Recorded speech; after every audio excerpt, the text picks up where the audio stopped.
O Japão é um arquipélago com cerca de 120 milhões de pessoas, com registro histórico de apenas 1.600 anos. É a segunda maior economia do mundo hoje. Aos olhos da história, o sucesso do Japão aconteceu da noite para o dia, mas ele não foi repentino. Cultivando um legado antigo, o Japão moderno continua ligado ao seu passado. Influenciados pelo shintoísmo e o budismo, as duas maiores religiões, os japoneses desenvolveram vários métodos e técnicas que passaram de geração para geração. Durante séculos, os artífices japoneses lutaram para se tornarem unos com os materiais escolhidos, aperfeiçoando aos poucos seus métodos. Embora muitos ofícios lutem para se manter no mercado moderno, a essência dessa sabedoria permanece. Ela foi a chave do sucesso do Japão, e ainda é.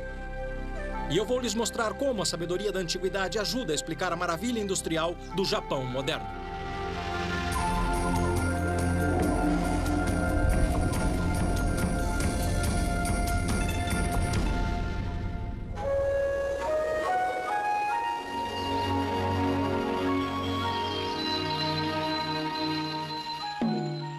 Para entender o avanço súbito do Japão na ciência e tecnologia, é necessário entender a relação íntima do país com a natureza e seus fortes laços com as tradições antigas. Os antigos acreditavam que um espírito, ou kami, vivia em tudo. Principalmente nas árvores.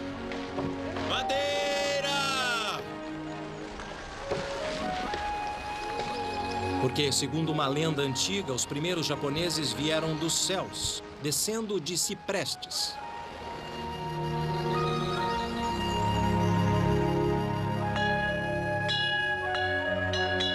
O budismo e o shintoísmo, as duas maiores religiões do Japão, permeiam cada aspecto da vida. Arraigados ao shintoísmo, os japoneses desenvolveram um modo único e próprio. Técnicas e métodos aguçados, voltados para descobrir o espírito, a essência das coisas.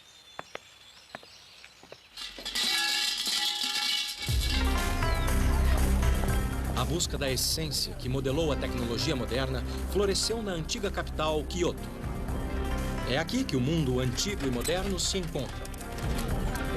As construções na parte velha da cidade são o testamento do amor dos japoneses pela madeira. Sua ligação espiritual com as árvores inspirou as técnicas de construção antiga do Japão. Eu vim até essa casa de família aos arredores de Kyoto para ver uma coisa que não se vê com frequência. Especialista em construções antigas, Kiyoshi Yasui fez da preservação de casas construídas com antigas técnicas de carpintaria sua missão. O Sr. Yasui acaba de começar o processo de desmonte. Ele está desmontando parte por parte desta casa para algum dia reconstruí-la em outro lugar. É uma oportunidade rara de ver os detalhes da construção. O Sr. Yasui apontou as principais características da construção. A coluna principal. Como a armação de um guarda-chuva, uma casa tradicional japonesa é construída em torno de um pilar central, que é ligado a vigas de apoio com encaixes complexos. A estrutura é um sistema de armação vertical e horizontal. Ah, a coluna da casa, entendi. Vigas grandes, entendi. Enorme, a viga é uma árvore de quase 18 metros. Influenciados pelo shintoísmo, os carpinteiros japoneses tradicionais gostam de incorporar a forma natural da madeira ao projeto.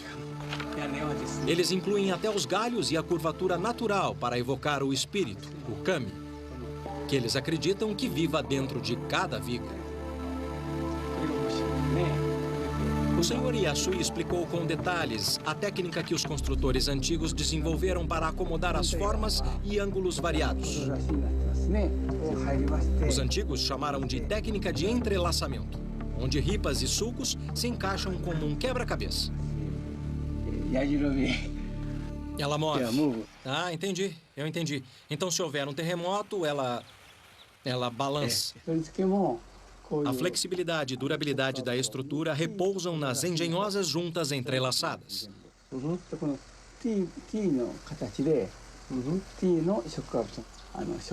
A questão das juntas é como peças de quebra-cabeça, e esses caras vão me mostrar como é. Onegai shimasu?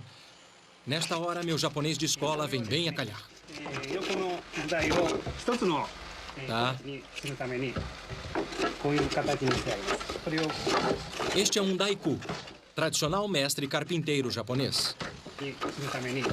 Historicamente, sua profissão é um tanto mística, porque durante séculos seu conhecimento era transmitido apenas de mestre para aprendiz. E eu coloco esta peça para aprender, é isso? Tá bom. Muitos pagodes, santuários e casas particulares são construídos com essa técnica de entrelaçamento. Porque, acreditem, os japoneses não usaram parafusos de metal para a fixação da madeira até o século XVIII. Normalmente, os pilares são construídos de cipreste pela beleza e durabilidade, o que é uma questão importante num país com quase 1.800 tremores por ano. Os métodos antigos incorporam outros materiais naturais de reforço. Essas paredes internas são feitas de barro, palha e bambu, e quando ocorre um terremoto forte, são elas que racham. Mas o conserto é fácil.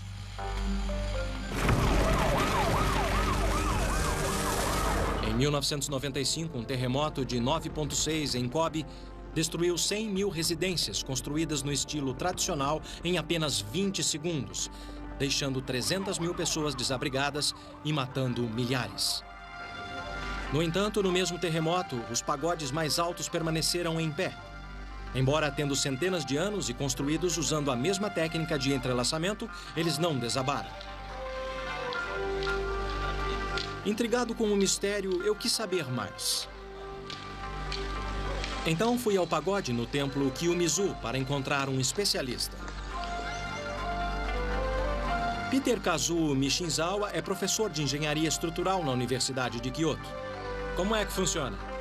Ele explicou que, apesar de a flexibilidade da técnica de entrelaçamento aumentar a resistência ao terremoto, o componente crucial está no interior. Segundo o professor Mishinzawa, a resistência ao terremoto é uma questão de movimento e harmonia. O incrível é que o segredo está no pilar central. Diferente daquele na casa preservada do Sr. Yasui, este não serviu de apoio central, mas como uma espécie de poste telefônico no centro do pagode. O mais incrível é que esse pilar vertical foi fixado apenas no primeiro andar, mas em nenhuma parede. Esta é a base do pilar. É, sim. Então não está no alicerce do pagode. Isso. Ele começa no primeiro andar. É no topo do primeiro andar. Entendi. Isso. É nessa área que estão conectados.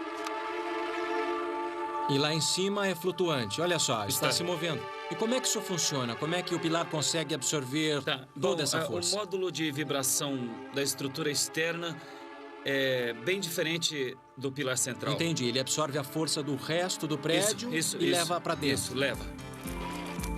É assim que funciona. Quando a terra se mexe, o pagode se move como uma cobra, pendendo em direção ao pilar central rígido, que se opõe ao movimento da estrutura exterior e evita que ela venha abaixo. Esse é o segredo de resistência ao terremoto. É aérea. Podemos movê-lo? Pode. Ah, olha só. É espantoso.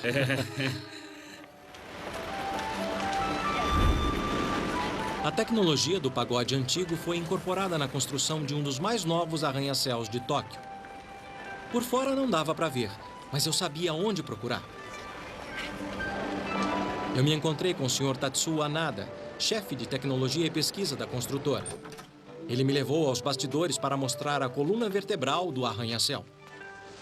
O Sr. Anada salientou que o conceito da coluna central foi adaptado nas 4 colunas que dão suporte ao prédio.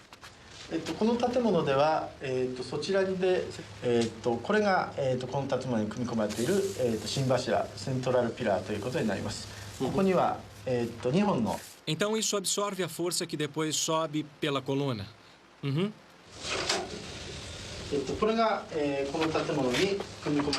4 colunas de aço maciço formam o núcleo flexível desse arranha-céu de 37 andares. Uhum. Hoje, os engenheiros modificam o conceito de coluna livre do pagode. Usando placas de aço flexível, eles conectam as colunas à superestrutura do prédio. Então, isso absorve o choque. O modelo mostra as colunas como tiras elásticas que permitem que o prédio oscile quando a terra se mexe. Até agora, nenhum dano por terremoto foi registrado. E funciona mesmo. É, sim. Um período na história deixou uma marca profunda no Japão moderno. O tempo dos guerreiros samurais. O símbolo desse tempo ficou famoso no mundo, a espada samurai. Hoje, seus segredos são usados para salvar vidas, em vez de tirá-las. Há muitas formas de manter contato com a história. A antiga arte do Laido provém do grupo que testava as espadas. Através do Laido, eles testavam o equilíbrio, a flexibilidade da espada e se ela faria seu papel. Olhando, você acha que isso não exige esforço. Na verdade, essa espada é bem pesada. Tem aproximadamente 70 centímetros de comprimento e pesa quase 1 quilo. O domínio de vários golpes com elegância requer muita prática.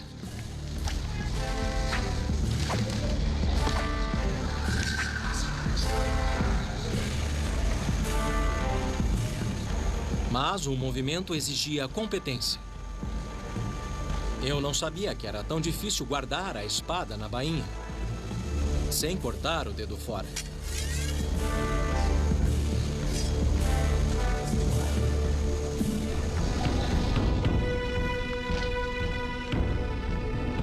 Os samurais eram conhecidos pelas espadas porque ninguém, além de um samurai, podia portar uma. Os samurais também eram conhecidos como bushi e seu modo de vida como bushido. Era um modo de vida onde ideais como honestidade, incorruptibilidade e frugalidade se opunham aos bens materiais. Além da espada, os bens mais preciosos para os samurais eram o orgulho e a honra. A reverência dos japoneses pelos samurais e suas espadas lendárias é de milhares de anos. Um ferreiro passava seu segredo para a geração seguinte. A princípio, o conhecimento de metalurgia foi introduzido no Japão, pela Coreia e China, e possivelmente até a Índia. Yoshikazu Yoshihara segue a tradição da família.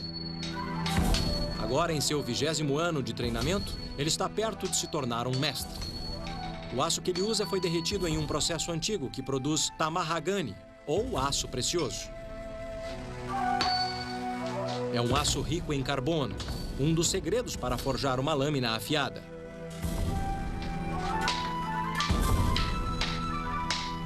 Uma espada começa como um lingote cuidadosamente selecionado de pedaços de tamahagani forjados juntos.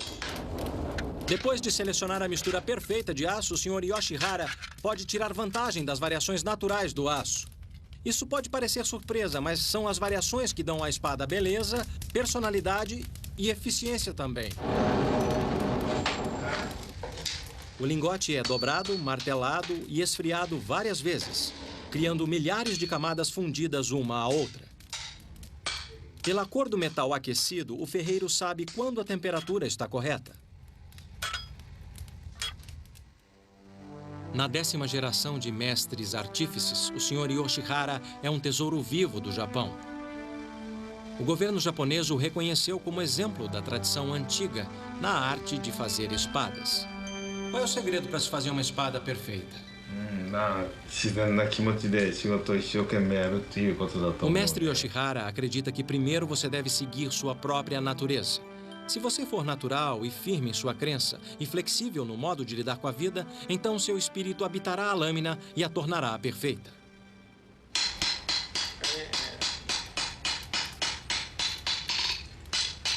Cada ferreiro tem sua própria fórmula. Yoshikazu admite que seu pai ensinou que são necessárias no mínimo 12 dobras. Mas há outros segredos, incluindo padrões rígidos para calor e resfriamento. Assim, a fórmula produz uma lâmina dura com a flexibilidade de um salgueiro.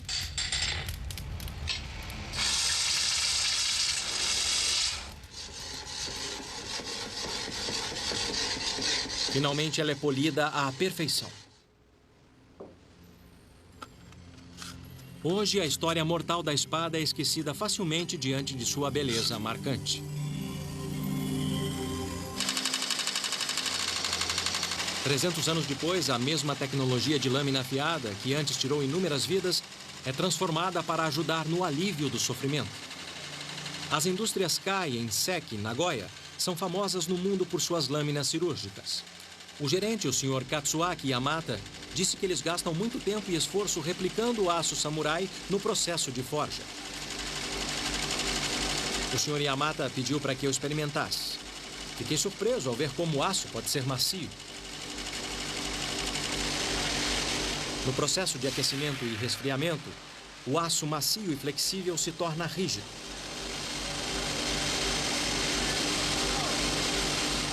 É tudo uma questão de carbono. Sob o microscópio eletrônico, partículas de carbono estão presentes na superfície do aço não processado. Depois de uma série de aquecimento e resfriamento, as partículas de carbono vão para dentro da lâmina, conferindo força ao aço. Já na espada samurai, o aço final mostra camadas produzidas pelas dobras, que dão flexibilidade às lâminas. Esses instrumentos de precisão usados para microcirurgias são um legado duradouro dos ferreiros antigos. Na história japonesa, o conhecimento antigo e a tecnologia moderna estão quase sempre lado a lado. Aqui na cidade de Seki, um centro tradicional na fabricação de espadas samurais, a corporação Kai é a principal fabricante de instrumentos de corte do Japão.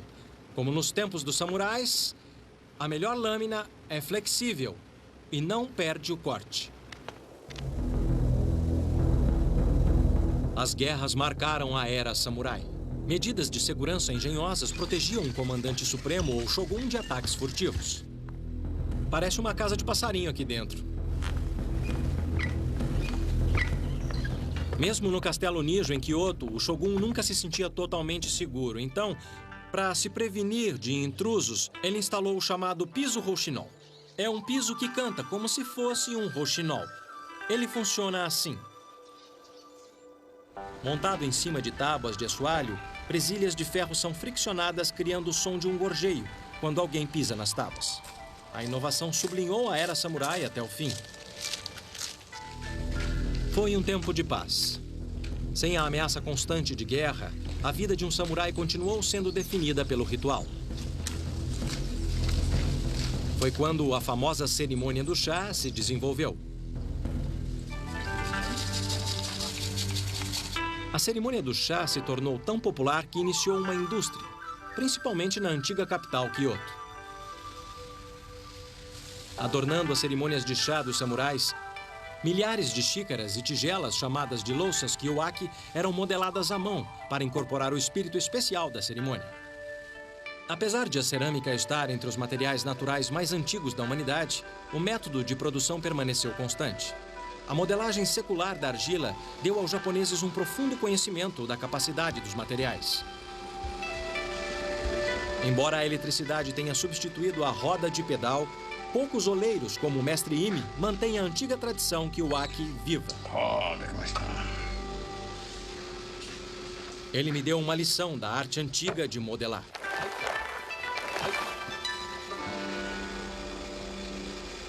Não. Está bom, muito bom. Muito bom. Ele está sendo educado. É um país de gente muito educada. O segredo é a uniformidade. À medida que o mercado ficou maior e mais sofisticado, houve uma procura por formas novas e incomuns. E uma das qualidades que eles mais prezavam era uma pequena irregularidade, porque era a irregularidade que tornava a peça única. A que eu fiz está irregular, mas eu quero uma segunda opinião.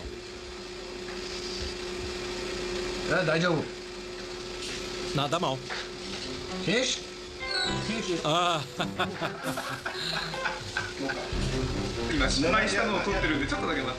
Já cansei disso.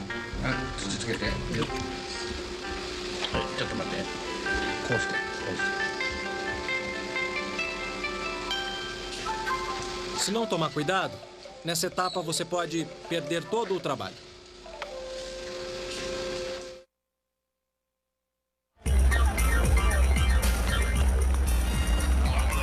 Muitas tecnologias antigas estão morrendo. Ainda que no Japão, velho e novo vivam lado a lado. O que seus ancestrais sabiam é usado pelos japoneses de hoje para aplicações novas e pioneiras. Quando se trata de eletrônicos, o Japão revolucionou o nosso mundo.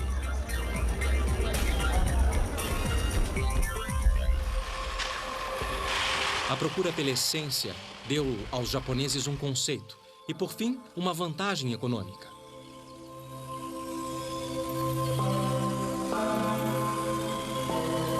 No Japão, a miniaturização é uma tradição antiga e até agora ninguém soube me explicar exatamente por quê.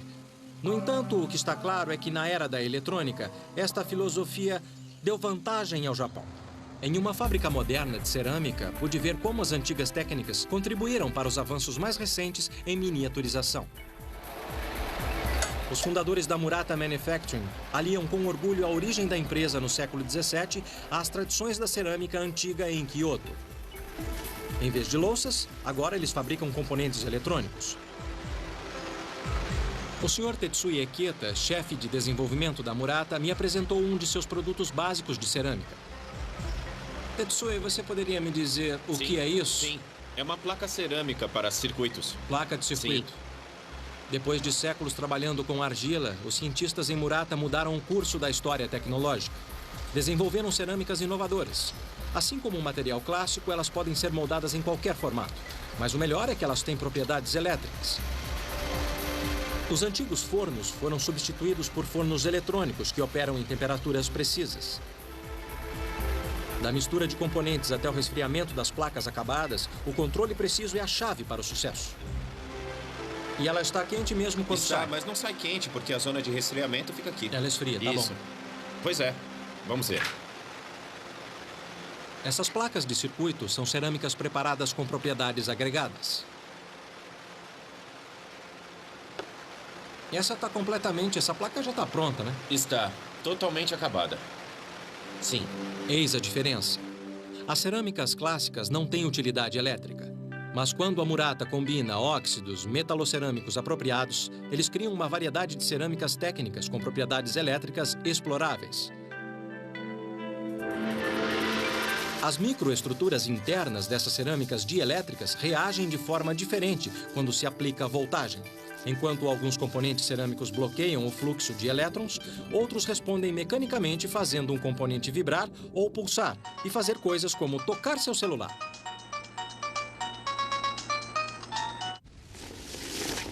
Minha próxima parada é uma área controlada de pesquisa. Vamos lá?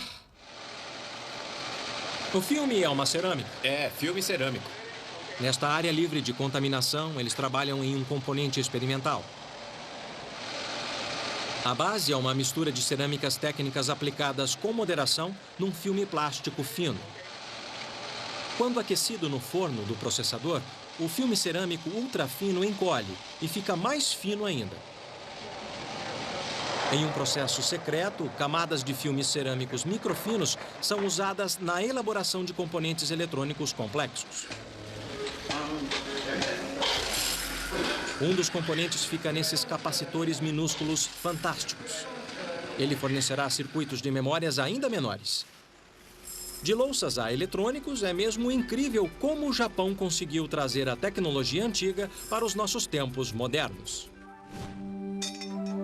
Mas a origem antiga de uma ferramenta usada para inspecionar os poderosos microchips de hoje é ainda mais incrível.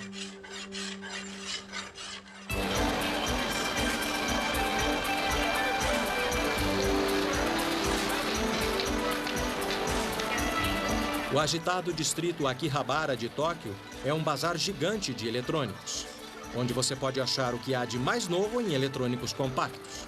Aqui fica claro como uma abordagem menor trouxe vantagens ao Japão. Você encontra qualquer coisa em miniatura. Em Akihabara, a gama de dispositivos é de enlouquecer. Até as características de um celular te deixam doidinho. O que torna tudo isso possível é um componente essencial de miniaturização, o microchip. Microchips são pequenos discos de silicone com circuitos gravados neles. A superfície tem que estar perfeitamente lisa para garantir conexões confiáveis. Na Yamashita Denso Corporation, o Sr. Mitsuo Yamashita, o presidente, me apresentou uma aplicação moderna surpreendente da técnica antiga. Esta máquina, chamada espelho mágico, examina imperfeições em discos de silicone polidos. Funciona assim. Raios de luz batem na superfície lisa e refletem no mesmo ângulo. Qualquer desvio na superfície faz com que eles reflitam em ângulos diferentes. Essas imperfeições são tão sutis que não dá para ver a olho nu. Parece bom. Usando o princípio de reflexão, a máquina pode detectar imperfeições na superfície de menos de 2 nanômetros, que são de 2 a 3 bilionésimos de 1 metro. Elas aparecem como áreas escuras onde a superfície não está lisa. Para o disco ser usado como chip, a imagem deve estar completamente branca, ou seja, livre de desvio, como esta aqui. Espelho mágico ou tecnologia Makio tornou-se um padrão mundial. Mas por que é chamado de espelho mágico? Mais uma vez, a resposta está no passado.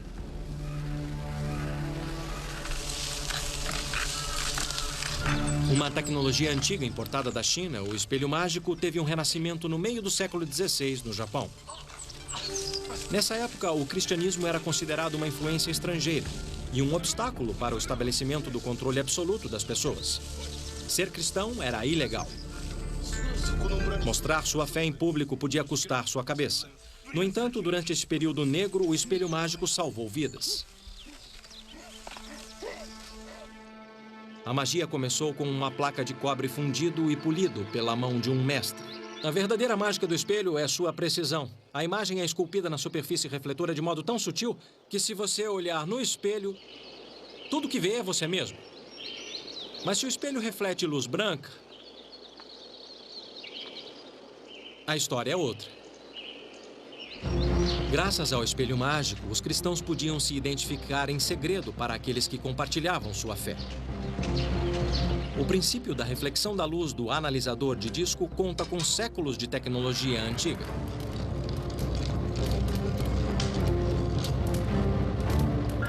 Para descobrir como a imagem fica dentro do espelho, eu visitei uma oficina tradicional em Kyoto.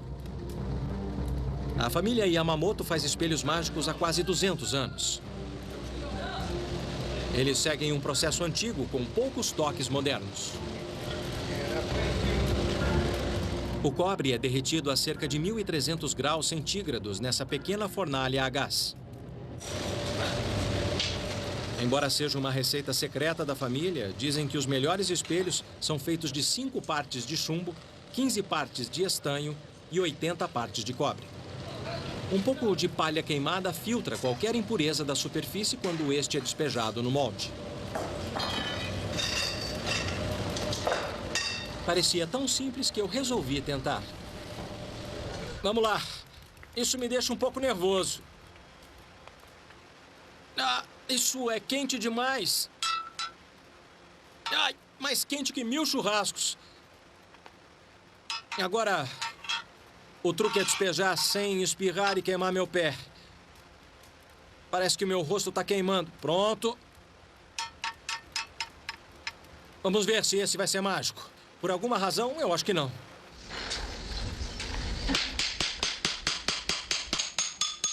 Duas horas depois, o molde está frio e a peça fundida é retirada. A placa de cobre é branca de um lado. Hoje, o outro lado mostra Buda. Porém, durante a perseguição, um fundo falso ocultava uma imagem cristã. E aí começa o processo mágico de acabamento. O Sr. Yamamoto é a 5ª geração da família de fabricantes de espelho mágico. Há 8 anos ele estuda o ofício aqui na oficina do pai dele. Mas ele ainda tem 2 anos antes de chamar a si mesmo de mestre.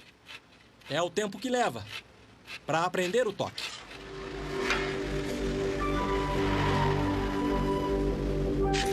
Raspar e polir cria variações microscópicas na superfície, que produzem uma imagem refletida similar à que está atrás.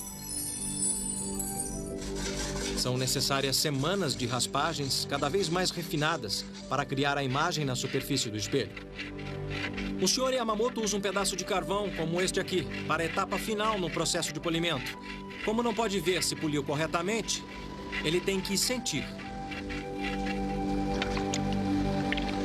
O processo inteiro leva quase 3 meses, do começo ao fim, mesmo para o artífice mais habilidoso. Somente um toque experiente revelará, por fim, a imagem mágica. Quando o espelho está polido, ele é coberto com uma fina película de níquel. Até este momento, parece um espelho comum. Para a etapa final do processo, ele é levado para fora para ver se a imagem de trás é refletida pela frente. Se a luz estiver certa, reflete.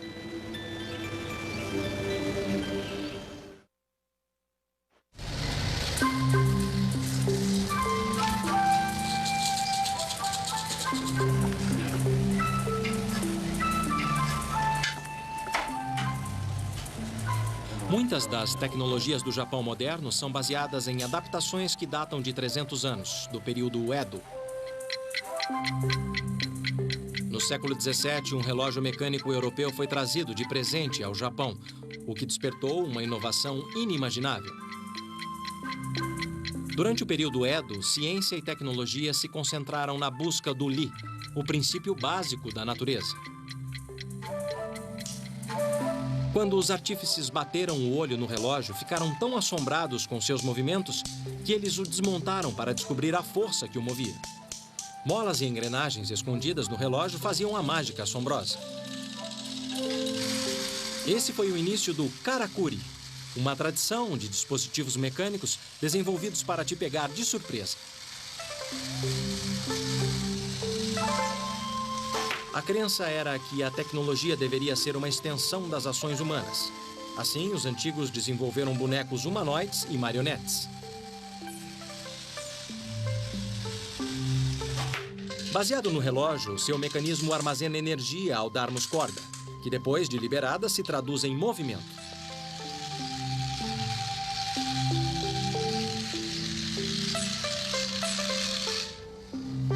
Na tradição karakuri, a tecnologia fica escondida, para que você não saiba por que o dispositivo faz o que faz. Para os antigos, isso era magia. Neste caso, a surpresa é que o Shahakobi Ninjio, ou mecanismo de bonecos servindo chá, era acionado por uma xícara de chá. Desenvolvido para despertar o sentimento de admiração e mistério durante as cerimônias do chá dos samurais, foi o primeiro robô doméstico para diversão. Hoje, os bonecos karakuri podem não passar de um item caro de colecionador, exceto para um engenheiro moderno que reverencia a tecnologia antiga. O boneco karakuri tem um novo lar na Aishin AW Company. Aqui ele é reinventado como uma obra de arte que poupa energia. O Sr. Shingahara Akata, engenheiro-chefe da Aishin, explicou por que se interessou pelo boneco karakuri. Essa é a máquina velha. Nesta fábrica, peças pesadas são movidas de um ponto da montagem para outro através de esteiras elétricas complexas. São motorizados. Para um trabalho tão simples, ele achou que devia haver um jeito melhor. Recuperando um mecanismo do passado, o Sr. Akata copiou o antigo boneco karakuri de madeira usando materiais modernos.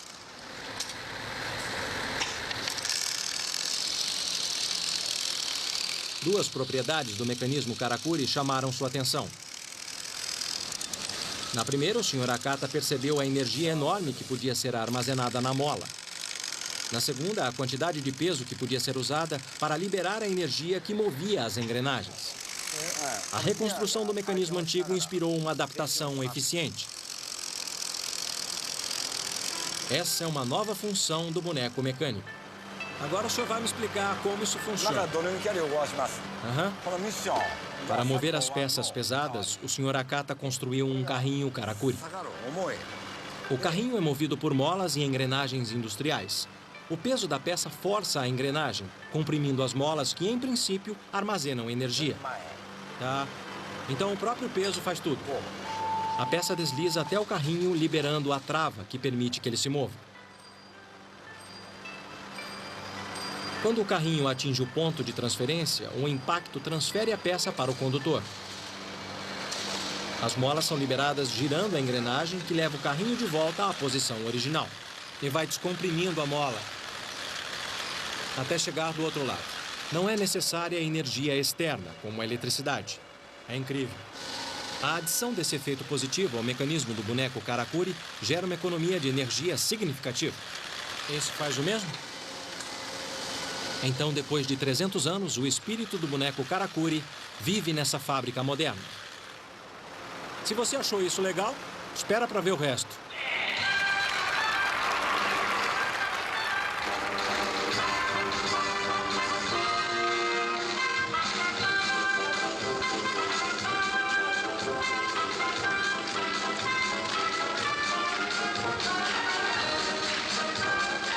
mais incrível ainda. Eles me disseram que os robôs estão tocando pra valer.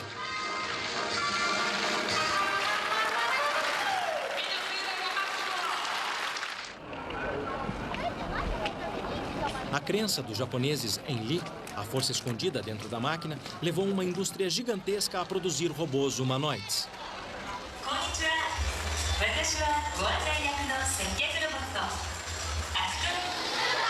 As crianças japonesas adoram. Desde pequenas, elas aprendem como interagir com eles. Já para mim, falar com um robô foi uma experiência totalmente diferente. Segundo o manual, essa figurinha aqui fala 4 idiomas diferentes. Olá, robô, você fala a minha língua? Será que ele é meio tímido? Robô, pode me dizer onde fica o teatro? O robô do teatro está aqui, correto? Correto. Vá pela saída dos fundos e vire à esquerda. Vire à direita na junção T e você o verá na sua frente. Muito obrigado. Apesar de os robôs da exposição serem fascinantes, uma visão do nosso futuro relacionamento com as máquinas exige uma visita a um humanoide já lendário. O Dr. Hiroshi Kobayashi construiu Saya, a recepcionista. Essas são as palavras que ela conhece? Podemos tentar? Sim, pode tentar. Levou 12 anos para ele criar suas emoções. Konnichiwa? Konnichiwa. 大学のこと、私、さやについてご案内できます。大学、さや、どちらにしますか? Como vai? 元気よ。 Ela vai bem? Isso mesmo. Nossa, どうしたの? idiota. バカじゃないわよ。 Posso te tocar? 嫌よ。 Vou bater em você. Tchau. バイバイ。 Como no espírito Karakuri, o mecanismo do robô fica escondido. Só que mais parecido com um filme de ficção. Bom, na verdade existem quase 20 pontos no rosto. Depois de processada por um computador, a palavra dita dispara uma sequência de ações mecânicas. 19 linhas de ar comprimido com mangas contraídas especiais ficam presas atrás do rosto do robô. O ar comprimido faz a manga contrair e demonstrar 12 expressões faciais. Puxando... Puxando. Por que se dar ao trabalho de produzir uma coisa que pareça um ser humano? Por que não ter uma caixa que fala? Porque a realidade é muito importante para a comunicação entre humanos e o robô. É por isso que eu me concentro na quebra da barreira do robô. Entendi. Você quer convencer as pessoas que estão falando com um ser humano de verdade. Então você está no caminho certo. Se a história serve de indicação, Saya é um exemplo que mostra até onde a tecnologia antiga pode ir. Bye, bye. É claro que há 2000 anos, os tecelões de seda do Japão não imaginaram o impacto de seu ofício, principalmente no campo da biofarmacêutica. E foi sua sabedoria antiga que forneceu aos engenheiros genéticos as pistas para uma proteína que salva vidas.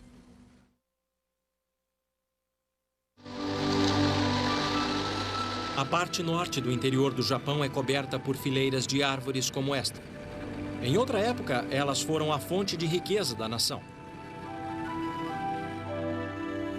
O milagre da seda começa com a amora. Aquilo que entra no bicho da seda, como folha, sai como seda. Um processo que os japoneses exploram e estudam há séculos. Mas agora, em dias de algodão e poliéster, o processo por si só está sendo transformado. É incrível pensar que a seda faz parte da cultura do Japão há mais de 2000 anos. A sericultura foi trazida ao Japão por volta de 300 anos antes de Cristo. Desde então, famílias por todo o Japão produziam o tecido precioso à mão. Um kimono criado com seda feita à mão é um bem de família que pode chegar a custar $40 mil. O custo está no artesanato. Yuki, antigo centro produtor de seda, ainda possui algumas oficinas tradicionais. Aqui, tecidos de seda com padrões complicados são tecidos em teares inspirados na antiga tecnologia chinesa.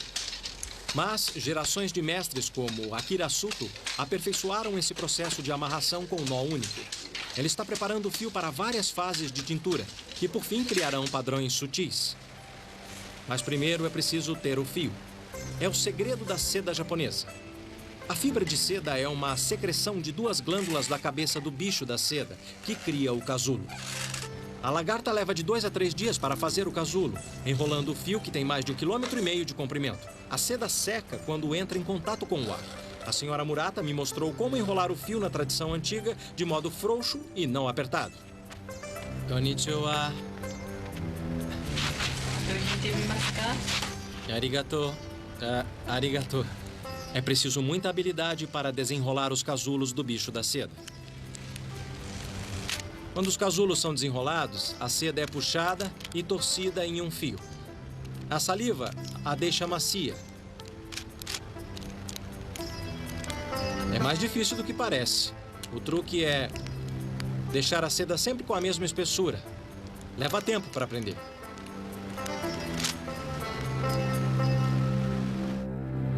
Depois de um ano de trabalho duro, essas peças de arte são a recompensa do tecelão habilidoso. E quanto mais o fio sintético é usado, mais a seda tradicional se torna preciosa. O milagre é que o bicho da seda pode conter uma nova promessa que a ciência está começando a explorar. O Instituto Nacional de Ciências Agrobiológicas não fica longe de Yuki, a antiga cidade da seda, mas está a anos-luz em termos de produção de seda. Eu me encontrei com o Dr. Toshiki Tamura, chefe geneticista do laboratório. E aqui estão eles, os pequenos bichos da seda. Existem mais de 1000 tipos por todo o globo, e o Japão está familiarizado com 600 deles.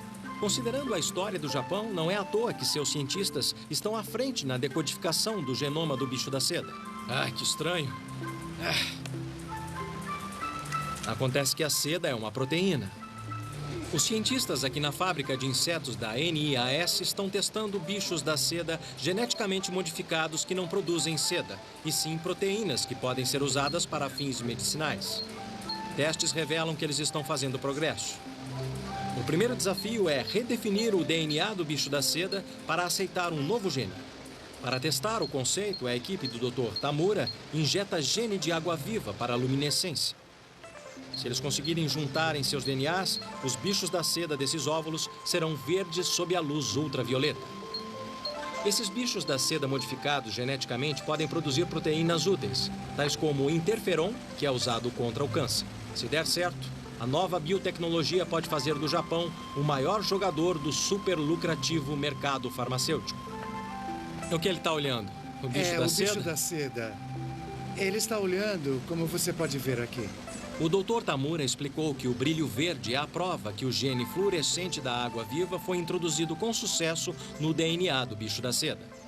A próxima etapa é crucial para o sucesso da equipe. A chave é conseguir um novo gene para produzir a proteína do bicho da seda. O que é isso? Esse aqui é o casulo. O casulo brilhante significa que a junção biotécnica foi um sucesso. Entendi. Então essa é a prova que o processo funciona. Como você pode ver aqui. A equipe está no caminho certo para colocar o bicho da seda na luta contra o câncer e acrescentar outra inovação no nosso mundo moderno, baseado na sabedoria da antiguidade. Andando por Tóquio à noite, eu percebi o quanto a tecnologia japonesa tem sua raiz nas tradições antigas. Seja com bonecos que serviam chá, transformados em robôs, seja nas técnicas de carpintaria transformadas em arranha-céus resistentes a terremotos. A engenhosidade do Japão parece se recarregar quando olha para seu passado, pegando as tradições antigas e projetando-as no futuro. Hoje, muitos ofícios tradicionais do Japão estão morrendo, mas o que permanece é a sua essência, o efeito que elas têm em nós. Traduzindo o conhecimento antigo em tecnologia moderna, o Japão ganhou uma vantagem única. Graças à sabedoria da antiguidade, o Japão está abrindo novas portas para uma nova era de ciência e tecnologia.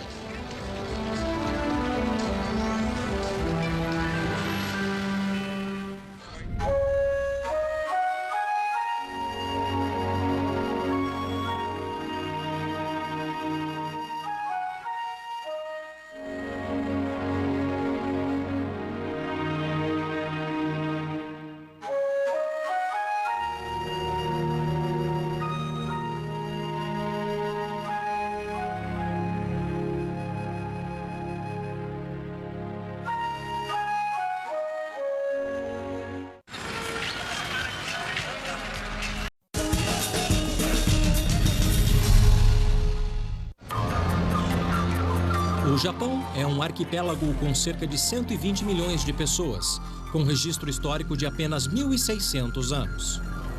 É a segunda maior economia do mundo hoje. Aos olhos da história, o sucesso do Japão aconteceu da noite para o dia, mas ele não foi repentino. Cultivando um legado antigo, o Japão moderno continua ligado ao seu passado. Influenciados pelo shintoísmo e o budismo, as duas maiores religiões, os japoneses desenvolveram vários métodos e técnicas que passaram de geração para geração. Durante séculos, os artífices japoneses lutaram para se tornarem unos com os materiais escolhidos, aperfeiçoando aos poucos seus métodos. Embora muitos ofícios lutem para se manter no mercado moderno, a essência dessa sabedoria permanece. Ela foi a chave do sucesso do Japão, e ainda é. E eu vou lhes mostrar como a sabedoria da antiguidade ajuda a explicar a maravilha industrial do Japão moderno.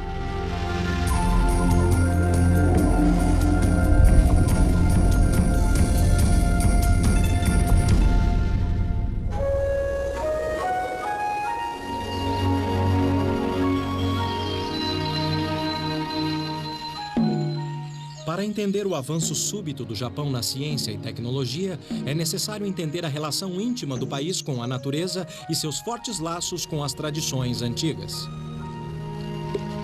Os antigos acreditavam que um espírito, ou kami, vivia em tudo, principalmente nas árvores.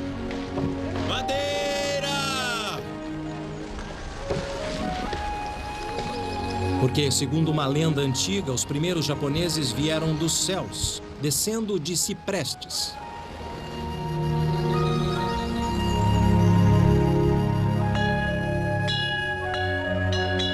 O budismo e o shintoísmo, as duas maiores religiões do Japão, permeiam cada aspecto da vida. Arraigados ao shintoísmo, os japoneses desenvolveram um modo único e próprio, técnicas e métodos aguçados, voltados para descobrir o espírito, a essência das coisas.